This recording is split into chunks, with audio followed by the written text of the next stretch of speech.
মেসেঞ্জারের ব্যাকগ্রাউন্ডে প্রিয়জনের ছবি অথবা নিজের ছবি খুব সহজেই সেট করতে পারবেন। আজকের এই ভিডিওতে সম্পূর্ণ প্রসেস আমি আপনাদেরকে দেখিয়ে দিব। প্রথমে চলে যেতে হবে গুগল প্লে স্টোরে। গুগল প্লে স্টোরে চলে যাওয়ার পর উপরে দেখতে পাচ্ছেন সার্চ বার রয়েছে, এখানে কিন্তু সার্চ করতে হবে ডিজাইন টুল প্রো। এটা লেখার পর এখানে কিন্তু একটা অ্যাপস দেখতে পাচ্ছেন, এই অ্যাপসটি কিন্তু অবশ্যই আপনাদেরকে ইনস্টল করতে হবে।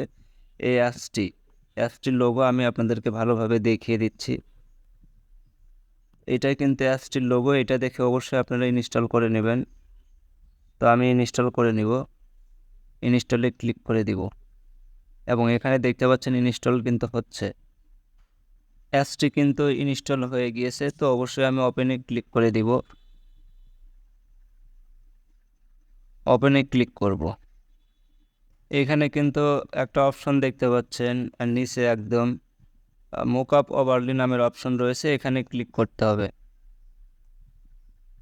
এখানে ক্লিক করব। এখানে ক্লিক করার পর এখানে কিন্তু দেখতে পাচ্ছেন একটা প্লাস আইকন রয়েছে, এখানে এখানে ক্লিক করে দিব। এখানে ক্লিক করার পর অ্যাপটি যদি অ্যালাউ চায় তাহলে অবশ্যই অ্যালাউ করে দিবেন।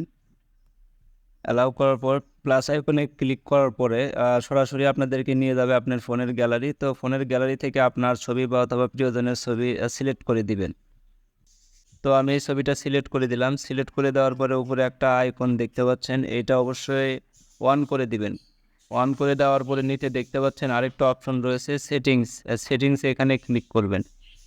এখানে ক্লিক করার পর আপনারা চাইলে এখানে দেখতে পাচ্ছেন অপাসিটিও নামের অপশন রয়েছে, এইগুলা কমিয়ে বাড়িয়ে দিতে পারেন আপনারা চাইলে ইচ্ছা মতো, আপনাদের ইচ্ছা মতে। দেওয়ার পরে এখান থেকে ব্যাক দিকে আসবেন।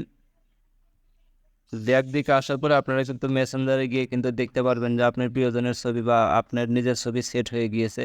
তো ভিডিওটা যদি আপনাদের ভালো লাগে অবশ্যই আমার ফেসবুক পেজটিকে ফলো করবেন এবং যারা আমার ইউটিউব থেকে দেখছেন অবশ্যই সাবস্ক্রাইব করে সাথে থাকবেন। ধন্যবাদ সবাইকে।